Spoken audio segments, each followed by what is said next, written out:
Por favor.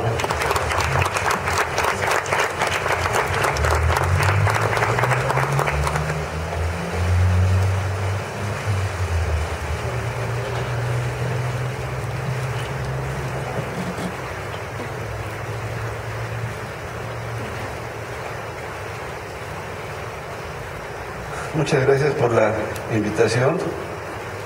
El antecedente está muy pesado después de Kierkegaard, tratar de hablar, pero tengo un buen aval porque lo que voy a hacer es, voy a leer cosas de Griselda Álvarez y si el tiempo nos da chance, algo personal. De un grupo de escritos que he presentado en el comentario, el baúl de Griselda, creo que está acorde para el momento uno de ellos, que está dedicado por Griselda Álvarez a Emanuel Carballo, y dice: ¿por qué escribo? ¿De veras? ¿Por qué escribo? Si analizo numéricamente cuántos libros salen a diario de las casas editoriales en todo el planeta, si pienso en los millones de analfabetos que pululan por la tierra, si reflexiono sobre cuántos amigos, pero de verdad amigos, o parientes masoquistas me quedan a los cuales asestar la lectura de mi último libro, si medito sobre el final destino del papel, aún del escrito, en las tenebrosas oscuridades del drenaje, en compañía, de las aguas negras rumbo al canal del desagüe, me pregunto de verdad, ¿por qué escribo? Y ahora se me enreda más una segunda pregunta: ¿para qué escribo? ¿Para transmitir a la posteridad por los siglos de los siglos el precioso e inapreciable legado de mi creación, por el cual Don Quijote y la Biblia no resistirían el ilustre y pormenorizado cotejo? ¿Para qué escribo? Para dejar que una calle de México, de esta ciudad con 15 o 20 millones de habitantes esmogados, quizás por el rumbo de los 7 compadres, quizás por el otro lado, en vez de llamarse Cobre, se nomine Griselda Álvarez. ¿Para qué escribo? Para que el último de mis descendientes, llámase sobrino, tataranieto o lo que sea, consiga de un despistado funcionario una chambita burocrática en la Secretaría de Educación del futuro y alegue que una tía suya, allá por los 60 del siglo XX, escribió una letanía erótica que podría servir entonces para iniciación sexual de la segunda infancia. ¿Y cómo escribo? ¿Cómo escribo? Este precioso Emanuel Carballo considera que yo, entre unos cuantos, creo que somos como 200, escribo, pues, le diría escrito acostada, en posición supina, alechugada, boca arriba, de lo más incómoda, porque yo no sé de ningún parto que sea boca abajo, y la literatura es parto. También los hombres dan a luz. Así escribo. Pero a pesar de la conciencia de escribir para nada, de escribir para nadie, de escribir espalda tendida, aspiro por misterioso impulso marciano y narcisista a escribir padre y madre algún día.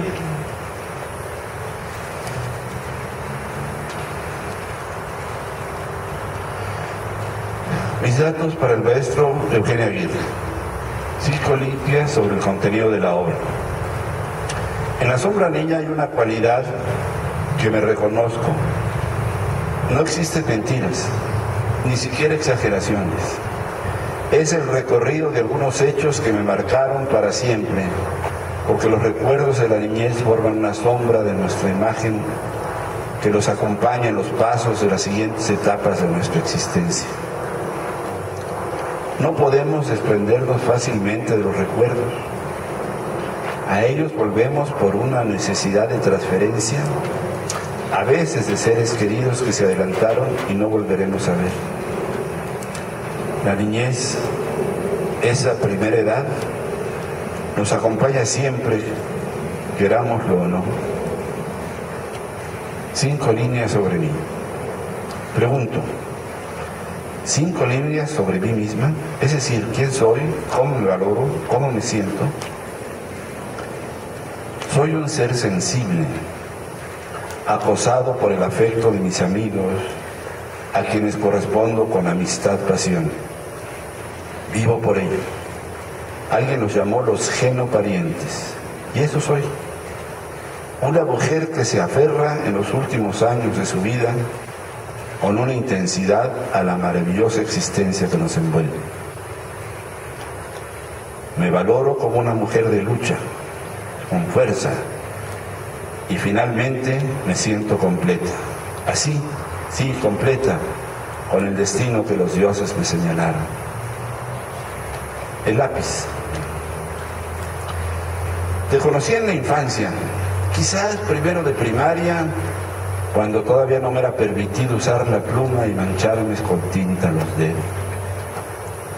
Algunas veces, tu enemigo, el sacapuntas, por mala suerte o exceso de fuerza, te fue haciendo pequeño.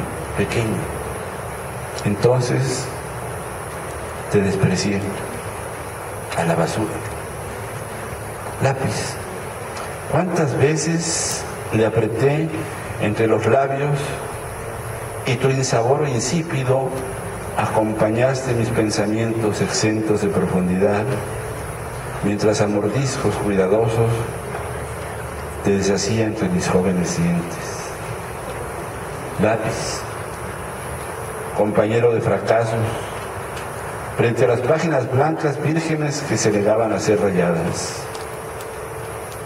Vínculo entre las ideas y las hojas. Batuta que diriges trabajando inútilmente por dejar algo memorioso.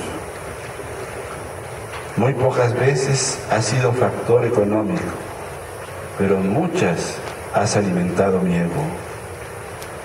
Compañero lápiz, de la mano de mi soledad, compañero en mi silencio. Griselda.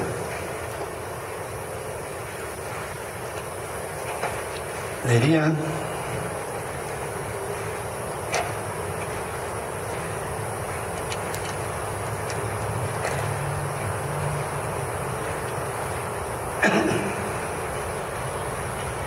también de Griselda Álvarez,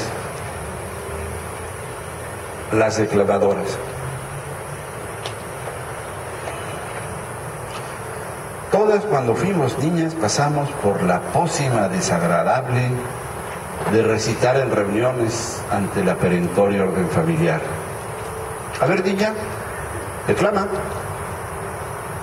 Y nosotras, sufridas y muy menores de edad, tuvimos que dejar a un lado nuestro juguete favorito, jalarnos la falda para componer la presentación, echarnos hacia atrás el cabello o maraña que traíamos por peinado, carraspear ligeramente, ver hacia el techo unos momentos para acordarnos mejor del principio y comenzar la espantosa declaración. A cada frase un ademán, a cada renglón una respiración, a cada punto y aparte una pausa mayor, al terminar una ligera caravana y a esperar el aplauso. Luego las disculpas de la mamá. Saben, se le olvida un poquito, pero otras veces le sale mejor. Hoy se le oye un chiflidito de la voz, pero con eso de que está mudando los dientes es una lata. Después nunca faltan aduladores, la insistencia. Ay, no, si lo hace precioso, que repita. Nuevos ademanes con mayor seguridad y más prisa. Una que otra aspiración profunda por la nariz, puesto que la orden nos pidió sin un pañuelo y reverencia final. Una vez, a mí no me gustaba recitar. Hacia el fin del año escolar, más de una ocasión fui elegida para el caso. Creo que lo que voy a referir sucedió en tercero de primaria. Mi mamá me había comprado un traje como globito azul y yo me sentía de lo más orgullosa. Era la repartición de premios y yo suponía mi número bien aprendido. El salón de actos, pletórico de padres de familia, mamá con una amiga en primera fila, por fin mi turno. Esto es lo que tenía yo que decir. 3 años hace murió abuelita y cuando la fueron a sepultar, deudos y amigos en honda agüita se congregaron para llorar. Cuando la negra caja cerraron, curiosa y grave yo me acerqué. Y al verme cerca me regañaron porque sin llanto la contemplé. Dolor vehemente rápido pasa, 3 años hace que muerta está. Lloraron penas y nadie en casa de mi abuelita se acuerda ya. Yo solo tengo luto y tristeza y su recuerdo fuerza cobró. Como del árbol en la corteza se ahonda el nombre que se escribió. Todo iba bien hasta que llegó el renglón y su recuerda fuerza cobró. Aquí, la gran laguna. Se me habían borrado los 2 últimos renglones y su recuerdo fuerza cobró. ¿Qué seguía? Completé con otra cosa. Solo trajeron sus zapatitos, dicen que un lobo se la comió. Las señoras rompieron en terrible carcajada y mi mamá de vergüenza quiso meterse debajo de la silla. Al llegar a casa todavía iba yo en pleno berrinche, mientras la amiga de mi mamá, mi eterna salvadora de traumas, decía: ¡ay, pero qué bien me acomodaste! Aunque haya sido de otra recitación, te salieron bien. Tú vas a escribir algo. Tienes oído, tienes oído. Yo tenía rabia nada más. Y si hay paciencia, les leo otro.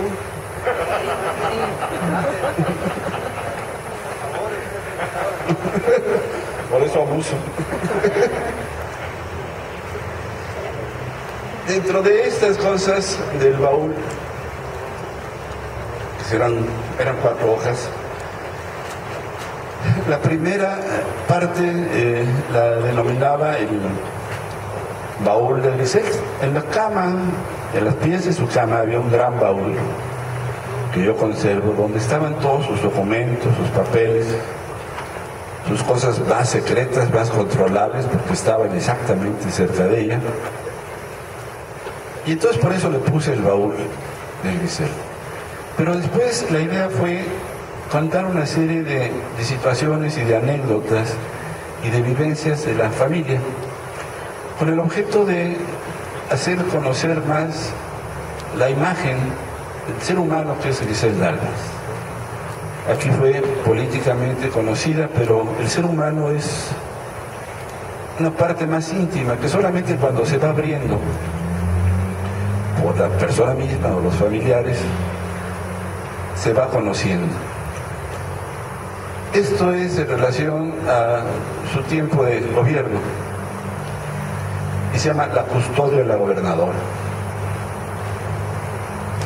Esto es, como dijo quien me antecedió, no sé si fue ahora, de mi autoría. Cuando Griselda tomó posesión de la gobernatura, la situación política del país era convulsa.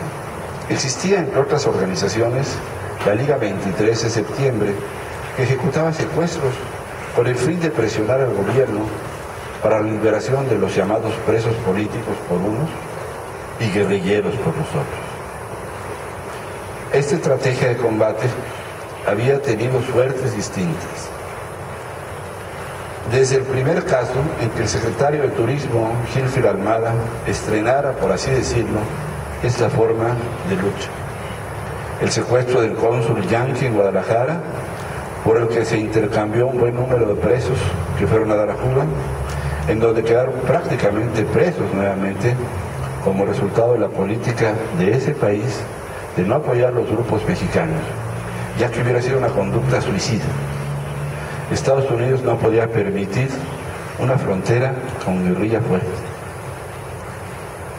No fue igual el secuestro del presidente Echeverría, José Guadalupe Zuno, en el cual no existió negociación oficial, y el fallido intento de secuestro de Margarita López Portillo, siendo su hermano ya presidente electo, y en el que resultó muerto David Jiménez Sarmiento, líder del grupo. Anteriormente a estos hechos, la seguridad era más bien escenográfica y los ayudantes servían más como personal doméstico que como guardias. En ese tiempo yo era director de una pequeña clínica del IMSS, la número 68, que estaba en Cuautitlán de Romero Rubio, a unos 2 kilómetros de la caseta de Tepozotlán, rumbo Querétaro.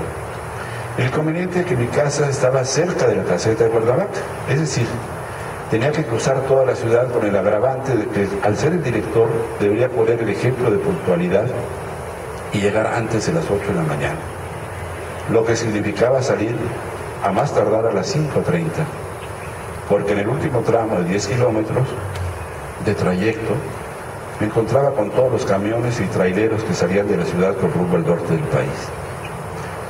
En esas circunstancias, la Secretaría de Gobernación, seguramente por insistencia de mi madre, me había asignado a 2 elementos de la Dirección Federal de Seguridad para su tranquilidad.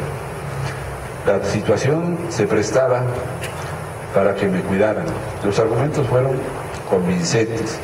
Hijo único del gobernador, todavía la gobernadora no se asumía. Mujer y por lo tanto débil, error de apreciación. Primero en el cargo y por si fuera poco, éramos amigos cercanos del señor secretario. Los agentes deberían estar en la casa a las 5. Tenían la obligación de tocar la puerta contigua, que era la casa de Griselda, de tal manera que su gente de servicio corroborara la llegada de mis nanas. Así pasaban lista y mi madre hablaba desde Colima para supervisar la asistencia. A mí no me gustaba traer escolta. Y no era porque me portara absolutamente mal, pero me era incómodo traer siempre a alguien detrás de mí. Por otra parte, yo me pasaba todo el día en la clínica, porque al llegar a comer a la casa invertiría cerca de 4 horas en el trayecto. Así es que Rico, que así se apellidaba, el que fungía como jefe, y su pareja, nada que ver con situaciones sentimentales, se la pasaban diurnamente en su coche, en un Falcon negro. Durante la primera semana me llevaron en el asiento de atrás y aproveché para dormir un rato más. A la tercera me fui en mi propio coche y ellos siguiéndome. En esa época me recordé cuando con Samuel, un primo político, nos dio por correr coches en circuitos cerrados en Islán. Entonces imprimía velocidad y hacía rebases del tipo Fórmula 1. Ellos tenían que seguirme y cuidar de no chocar. En algunas ocasiones me salía el camino habitual para dar suspenso, y en ocasiones en que llegué a perderlos, los encontré paraditos en la puerta de la clínica, con una cara difícil de interpretar. Únicamente faltaba que tuvieran la lengua de fuera y movieran el rabo. ¿Qué pasó, compañero? Me tuve que venir a prisa porque se me hacía tarde. La respuesta era difícil. No podían asegurar y argumentar incapacidad para perseguir o seguir a un coche. Así que era sugestivo el silencio. Pasó un mes y les hice una sugerencia. El plan era este. Tenían que llegar temprano, pasar lista, esperarme a que sacara mi coche, y ya a 2 cuadras de la casa cada quien se dirigía a su trabajo. Yo me dirigía a la clínica y ellos a litigar, expresión que encerraba cualquier posibilidad. Por la noche, llegar a una hora determinada de acuerdo al programa de regreso y rendir el parte de sin novedad en casa de mi madre. Así las cosas en la Ciudad de México, mientras que en Colima la situación era en cierta forma igual, pero en este caso la Secretaría de Gobernación, sin pedir consentimiento y combinada con la Secretaría de Defensa, había mandado un militar de alto rango.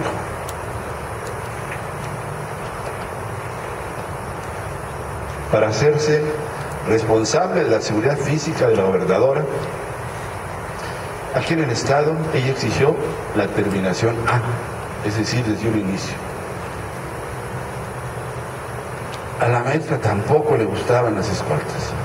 Sentía que le impedían el acercamiento a la gente, pero en su caso no había forma de perder la escolta, porque ocupaba siempre el asiento del copiloto, con el arma en las piernas y la mirada atenta en cerca de 360 grados.